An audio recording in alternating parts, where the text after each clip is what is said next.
Hello, BookTube. Got a little morning mail for you here. No idea if more mail will come. This is the day before a major holiday, and since the 4th of July falls on a Thursday this year, most of the world started taking the week off on Monday.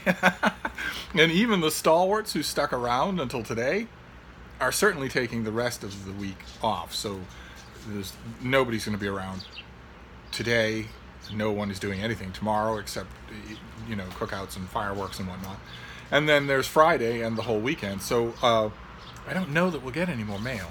But let's see what we have in this little batch. See if we're gonna have to figure out something to do.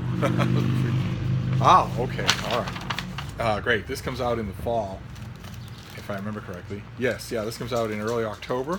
This is by Stephen Livingston, who is the nonfiction editor for the Washington Post, and this is Barack and Joe. Or no, he's the nonfiction editor for the Wall Street Journal, I think.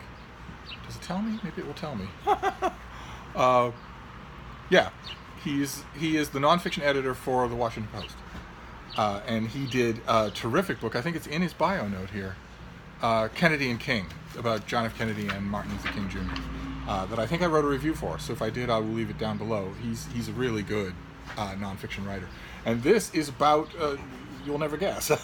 This is the partnership of Barack Obama and Joe Biden is unique in American history. The two men, their characters and styles sharply contrasting, formed a dynamic working relationship that evolved into a profound friendship. And this is a book about that friendship. And it comes out in early October, when who knows what the story will be with Biden's run for president.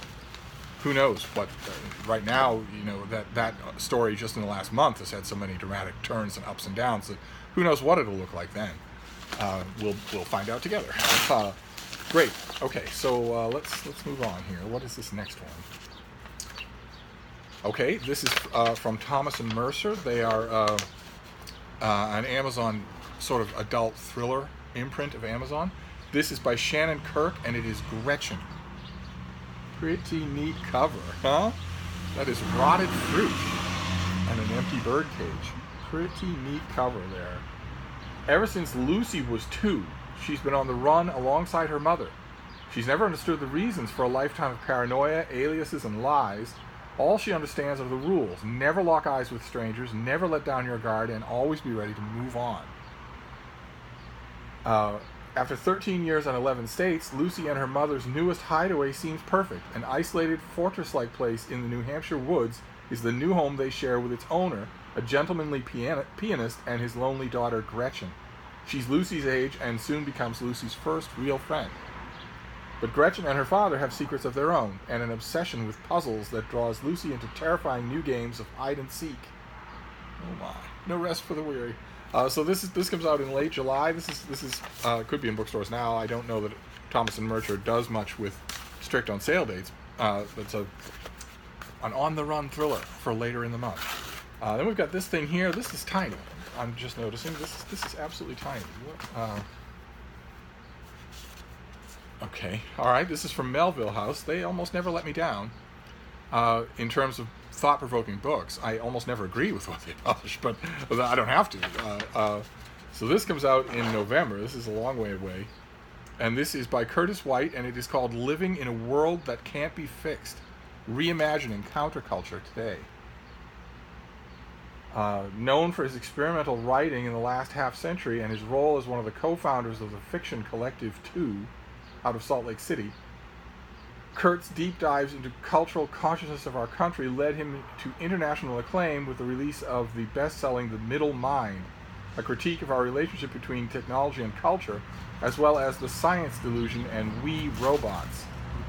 And this book continues that tradition. Oh, somebody has made her appearance. So there goes all the rest of the interest in this video. You're only going to care about that. Hi, baby. Hi, Bean. How you doing? Oh. You're so pretty. You're such a good little girl. Let's see here. Well, for the few of you who might be cat people, society is currently plagued by varying crises: climate change, immigration rights, mass wealth inequality. In this book, the author tells us to stop fighting against it and instead live outside it. While the current entertainment and media industry continues to foment bipartisan fights, we're left believing progress is just around the corner without taking matters into our own hands. Okay. All right. Well, like I said, Melville House books always interest me and almost always get me arguing. So this sounds like this is going to do that. So now I'll do this last one, and then we'll be done. Oh, wow. Look at that. Oh, man. Okay. Wow. All right. Well, this is a book that we have seen before. You have seen it on this channel before. I bet I'm going to get no info.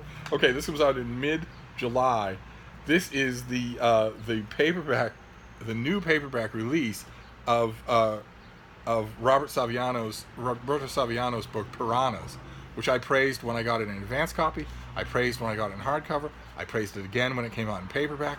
I love it. I absolutely love this novel. It's about boy gangsters, and it's being made into a movie. And this is the movie cover of Piranhas. Look at that.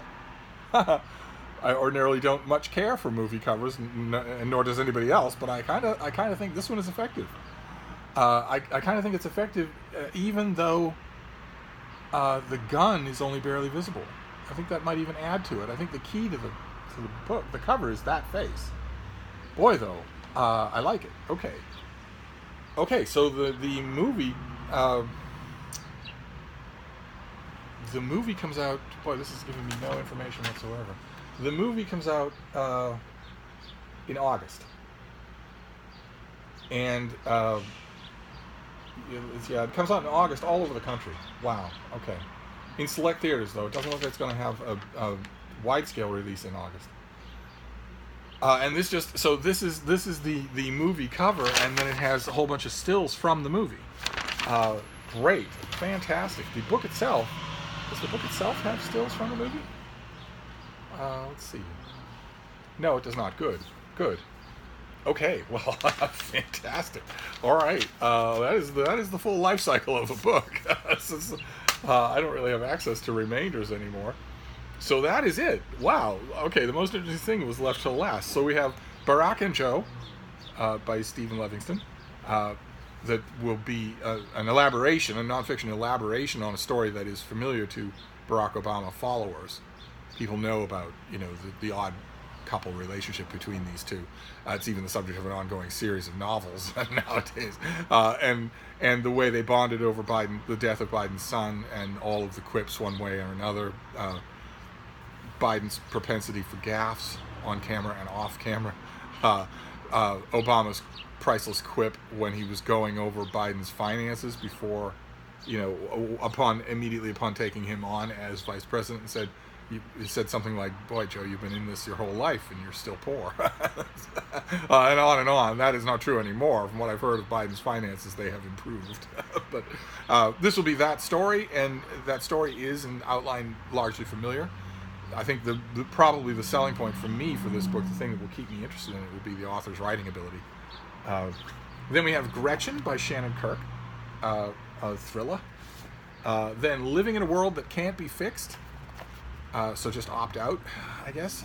Like that. What could go wrong there? And then the movie cover for Piranhas, Roberto Saviano's terrific novel about the boy gangsters of Naples. So that's, as usual, a weirdly unpredictable mail haul. But I enjoyed it. So I will... Here, Bean, let's show you to your fans. Oh, they never see you anymore. There you are. There you are.